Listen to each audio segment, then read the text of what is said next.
Hello, welcome to legal Kuldeep. आज हम इस वीडियो के अंदर बात करने वाले हैं चैप्टर 17 ऑफ बीएनएस के बारे में।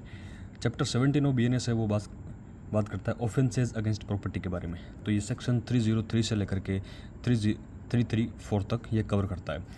तो इस पर्टिकुलर चैप्टर के अंदर 10 यूनिट है। सबसे पहले theft, extortion, robbery and dacoity, criminal misappropriation of property, criminal breach of trust, receiving stolen property, cheating, fraudulent deeds and disposition of property, mischief और क्रिमिनल ट्रेसपास।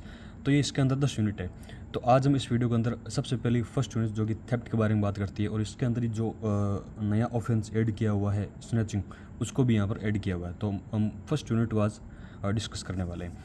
सबसे पहले थेफ्ट, जो कि 303 से लेकर के 307 तक कवर करता है ये सेक्शन। सबसे पहले 303 सेक्शन है वो थेफ्ट की डेफिनेशन के बारे में बात करता है। और थेफ्ट की डेफिनेशन के अंदर 5 एलिमेंट आते हैं। यदि वो 5 एलिमेंट वहाँ पर पूरे हो गए तो वहाँ पर थेफ्ट का ऑफेंस है वो कंप्लीट हो गया। सबसे पहले जिस भी प्रॉपर्टी की चोरी हो रही है वो एक मूवेबल प्रॉपर्टी होनी चाहिए। उसके बाद में उस प्रॉपर्टी को वो डिसऑनेस्टली ले जाना चाहिए, और उसके बाद में वो प्रॉपर्टी किसी न किसी की पोजीशन में होनी चाहिए, और उस प्रॉपर्टी को विदाउट कंसेंट, उस ओनर की विदाउट कंसेंट के लेना चाहिए। और फिफ्थ बात करता है कि उस प्रॉपर्टी में कुछ मूवमेंट होना चाहिए। तो यदि 5 एलिमेंट पूरे हो जाएंगे तो वो थेफ्ट बन जाएगा। यदि हम इसको सेंटेंस में कवर करें तो ऐसा होगा कि कोई भी प्रॉपर्टी को डिसऑनेस्टली किसी के पोजीशन से विदाउट कंसेंट उस पर्सन की उसको मूव करना, वो थेफ्ट बोला जाएगा। तो सबसे पहले इसके अंदर एक्सप्लेनेशन है, हम उनको एक्सप्लेनेशन डिस्कस कर लेते हैं, और उसके बाद में 2-3 ऐसे एग्जांपल हैं जिनमें कन्फ्यूजन होता है कि इनमें थेफ्ट होगा नहीं होगा, उसके बारे में भी डिस्कस कर लेंगे। सबसे पहले एक्सप्लेनेशन नंबर 1 ये बात करता है कि अटैच टू अर्थ। यदि कोई प्रॉपर्टी अटैच टू अर्थ है, जैसे कोई पेड़ है, यदि वो अटैच टू अर्थ है तो वो नॉट मूवेबल प्रॉपर्टी, वो एक मूवेबल प्रॉपर्टी नहीं होगी।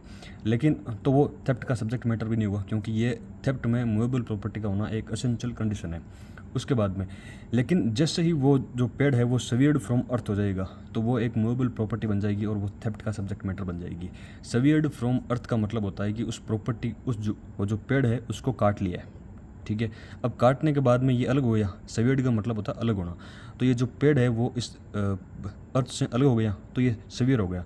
तो ये सवियर होते ही ये जो एक मूवेबल प्रॉपर्टी बन जाएगी। अब इसका थेफ्ट वगैरह हो सकता है। एक्सप्लेनेशन नंबर 2 ये बात करता है कि जो सवियरेंस से जो एक मूविंग इफेक्ट आता है वो इस थेफ्ट के अंदर उसको मान लिया जाएगा। क्योंकि देखो ये जो 5 एलिमेंट है, इस 5 एलिमेंट में एक इंपॉर्टेंट एलिमेंट है, उस प्रॉपर्टी का मूव होना जरूरी है। यदि वो प्रॉपर्टी वहीं पर रखी हुई है, फॉर एग्जांपल मान लो एक मूवेबल प्रॉपर्टी है, मान लो किसी का फ़ोन है, आप डिसऑनेस्टली उसको लेना चाह रहे हो, आपके अंदर वो डिसऑनेस्ट इंटेंशन आ गया। अब वो किसी के पोजीशन में, ऑब्वियस बात है, और आप उस प्रॉपर्टी को विदाउट कंसेंट लेना चाहते हैं, लेकिन जब तक कि वो फ़ोन वहाँ से मूव नहीं होगा वो थेफ्ट का जो एलिमेंट है वहाँ पर वो पूरा नहीं होगा। तो इसलिए इस एलिमेंट को क्लियर करने के लिए यहाँ पे दिया हुआ है कि जैसे ही जो पेड़ है उसको काटा, अब काटते ही ये पेड़ नीचे गिरेगा, तो जैसे ही इसको धरती से अलग किया तो ये इसमें एक मूविंग इफेक्ट आ गया। तो इसके मूविंग इफेक्ट आते ही वो थेफ्ट हो गया। अब ज़रूर नहीं है कि जो पेड़ है वो काटा हुआ है उसको आप कहीं दूर ले जाएं, ठीक है। जैसे आपने काट दिया, ये पेड़ गिर गया, तो इसमें एक मूविंग इफेक्ट आ गया, और ये क्यों आया, सेवियरेंस आया, इसको अलग करने से आया है। तो उस कंडीशन में वहाँ पर ये थेफ्ट बन जाएगा।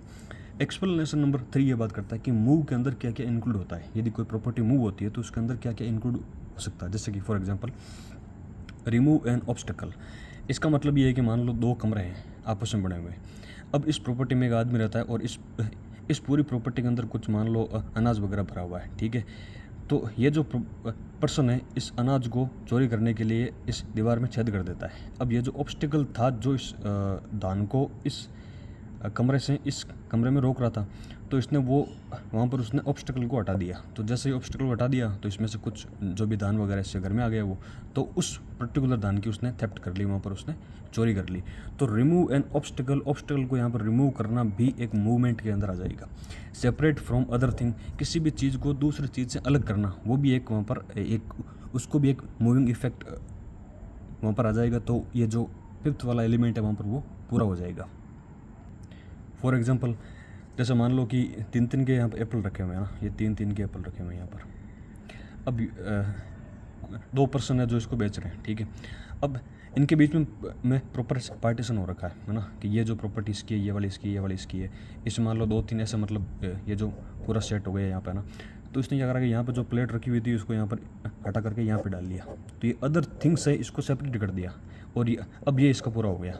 तो इसको भी हम मूविंग इफेक्ट के अंदर मानेंगे। यहाँ पर जो एक पर्टिकुलर आइटम है वहाँ पर मूव नहीं हुआ है, लेकिन उसने उस दूसरे आइटम से इसको अलग कर दिया, तो ये भी एक उस मूव वाला एलिमेंट यहाँ पर पूरा करता है। या फिर एक्चुअली मूविंग उसको, तो वो तो भी सी बात है, यदि किसी चीज़ को एक्चुअली आप मूव करवा रहे हो तो वो उस मूविंग के अंदर आएगा।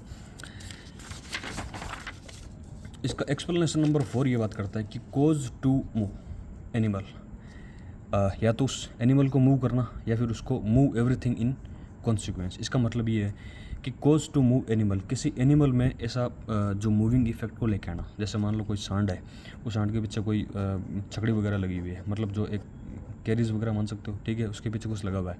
अब उसको अंदर सामान भरा है, तो आपने उस जो एक आगे जो भी एनिमल है उसको आपने मतलब या तो डरा दिया या फिर कुछ चारा वारा डाल के आप उसको कहीं पर लेके, तो इस कारण से किसी भी तरीके से यदि उस एनिमल में मूवमेंट आ रही है, या तो उस एनिमल के अंदर मूव आ रही है या फिर उस मूव एवरीथिंग ऑन कॉन्सिक्वेंस, मतलब जो भी उसके ऊपर रखा हुआ है इन जब वो एक एनिमल मूव करेगा तो उसके पीछे जो रखा हुआ है वो भी मूव करेगा, तो इन कॉन्सिक्वेंस ये भी मूव हो रहा है, तो उस एनिमल को भी मूव कराना वहाँ पर मूव की कैटेगरी के अंदर आ जाएगा, वो भी एक वहाँ पर थेफ्ट हो जाएगा। एक्सप्लेनेशन नंबर 5 ये बात करता है कि कंसेंट एक्सप्रेस भी हो सकती है और इम्प्लाइड भी हो सकती है, ठीक है। अब ये जो जिस पर्सन के द्वारा कंसेंट दी जा रही है वो पर्सन के पोजीशन में या तो वो प्रॉपर्टी होनी चाहिए जो वो कंसेंट दे रहा है, या फिर उसके पास में अथॉरिटी है कि वो उसमें कंसेंट दे सकता है किसी पर्सन को ले जाने के लिए। मान लो एक किसी दुकानदार ने वहाँ पर मुनीम रख रखा है, तो कोई भी सामान वगैरह ले जाना है तो आप उस मुनीम से पूछ करके ले जा सकते हो, तो उसके पास उस मुनीम के पास में अथॉरिटी है, या फिर वो जो खुद ओनर है उसका, जिसके पास में पोजीशन है उसका, तो वो खुद भी वहाँ पर कंसेंट दे सकता है, ठीक है। तो कंसेंट यहाँ पर जिसके पास में पोजीशन है वो भी दे सकता है, और जिसके पास में अथॉरिटी है वो पर्सन भी दे सकता है, और कंसेंट एक्सप्रेस भी हो सकती है और इम्प्लाइड भी हो सकती है, ठीक है। एक्सप्रेस का मतलब होता है डायरेक्ट कंसेंट दे दी, और इम्प्लाइड का मतलब हो गया कि आपने इनडायरेक्टली उसको कंसेंट दिए। फॉर एग्जांपल, आपने यदि किसी को अपने बाइक की चाबी दे दी तो आप इम्प्लाइडली उसको बाइक को ले जाने के लिए आपने वहाँ पर कंसेंट दे दी है, ठीक है। अब ये बात करता है कि थेफ्ट वगैरह हो गया, ठीक है। अब इसकी सब सेक्शन 2 है, वो इसकी पनिशमेंट के बारे में बात करता है कि फर्स्ट, यदि कोई पर्सन फर्स्ट बार कन्विक्ट होता है तो उस कंडीशन में उसकी पनिशमेंट है आइदर डिस्क्रिप्शन की इम्प्रिजनमेंट, जो कि 3 ईयर तक एक्सटेंड हो सकती है, और उसमें फ़ाइन भी हो सकता है सिर्फ, या फिर वो दोनों भी हो सकते हैं। लेकिन यदि कोई पर्सन सेकंड बार कन्विक्ट होता है थेफ्ट का, या फिर सब्सिक्वेंट मतलब दूसरी तीसरी चौथी बार जितनी बार आगे दूसरी बार से आगे बार जितनी भी बार यदि वो कन्विक्ट होता है, तो उस कंडीशन में क्या पनिशमेंट होगी, तो रिगरस इम्प्रिजनमेंट जो कि मिनिमम 1 साल की होगी और जो कि 5 साल तक एक्सटेंड हो सकती है, प्लस फाइन, उसमें फ़ाइन भी साथ में लगेगा। अभी इस प्रोवाइडेड यहाँ पर लगा हुआ है, ठीक है। अब ये जो प्रोवाइडेड है वो नया ऐड हुआ है, और इसके अंदर बहुत ही इंपॉर्टेंट मतलब मोस्ट इंपॉर्टेंट चीज़ है थेफ्ट के अंदर अभी, मतलब जो आगे आने वाले प्री वगैरह एग्जाम वगैरह है, तो उन सब के लिए यहाँ से पॉइंट बन सकता है, ठीक है।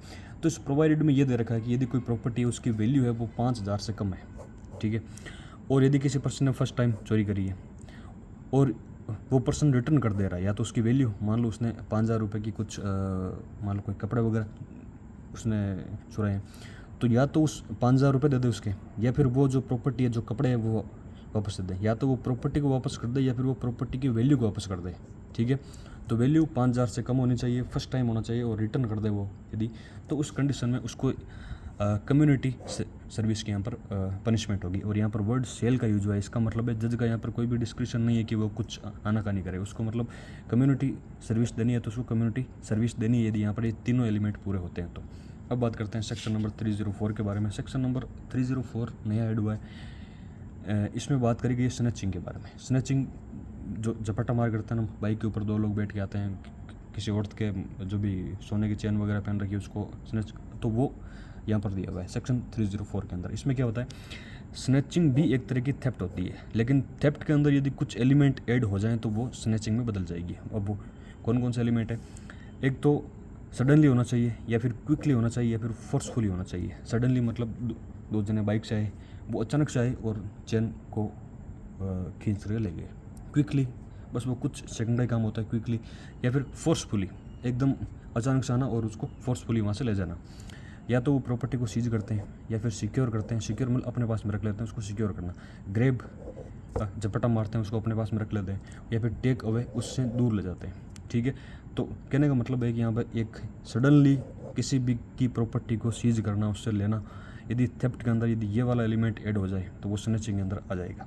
ठीक है, और इसके अंदर एक इंपॉर्टेंट बात, क्योंकि थेफ्ट में भी एक मूवेबल प्रॉपर्टी होना एक एसेंशियल कंडीशन है, तो यहाँ पर भी मूवेबल प्रॉपर्टी होना एसेंशियल कंडीशन है।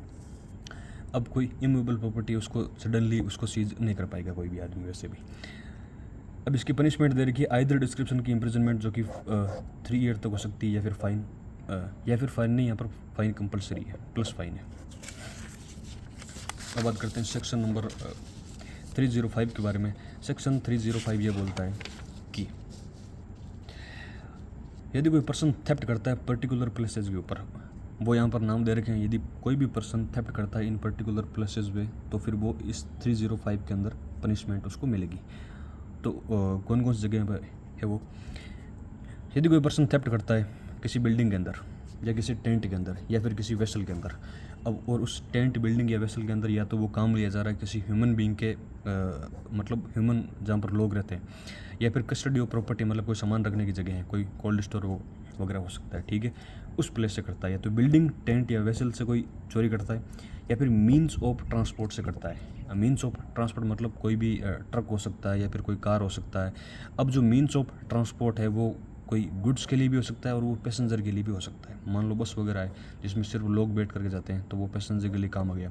ये किसी को ट्रक वगैरह है जिसके अंदर सिर्फ सामान जाता है, तो मीन्स ऑफ ट्रांसपोर्टेशन कोई भी हो सकता है। यदि उस ट्रांसपोर्ट की चोरी करना, जैसे कि कार है तो कार चोरी कर ली, और कोई ट्रक है तो ट्रक चोरी कर ली, तो वो इस बी वाले पॉइंट के अंदर कवर हो जाएगा। या फिर आर्टिकल ऑफ गुड्स, आर्टिकल और गुड्स मतलब जो मीन्स ऑफ ट्रांसपोर्ट के अंदर जो सामान रखा हुआ है उससे चोरी कर लेना, जैसे कोई ट्रक जा रही है उसके अंदर से कोई सामान वगैरह निकाल लेना।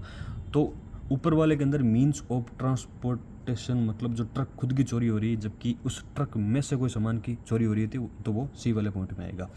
या फिर कोई आइडल या फिर आइकन, आइडल या फिर कोई भी आइकन है जो कि प्लेस ऑफ वर्शिप से चोरी हो रहा है। आइडल आइकन मतलब कोई भी भगवान की मूर्ति वगैरह हो गई, या फिर कोई सिंबल वगैरह हो गया, कोई वर्शिप के लिए जो काम आता है, तो वो इसके अंदर कवर होगा।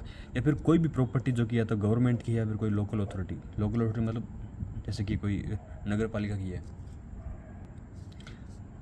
या फिर जैसे रेलवे के अंदर किसी भी कोई सामान वगैरह की चोरी करना, तो वो इसके अंदर आ जाएगा। तो ए से लेकर के ई पॉइंट तक जितने भी पॉइंट के अंदर यदि कोई पर्सन चोरी करता है तो वो 305 के अंदर आता है। और उसके लिए पनिशमेंट दे रखी इम्प्रिजनमेंट आइदर डिस्क्रिप्शन की मतलब सिंपल भी हो सकती है और रिग्रेस भी हो सकती है, जो कि 7 साल तक एक्सटेंड हो सकती है, प्लस फाइन। यहाँ पर फाइन कंपलसरी है। अब बात करते हैं सेक्शन नंबर 306 के बारे में।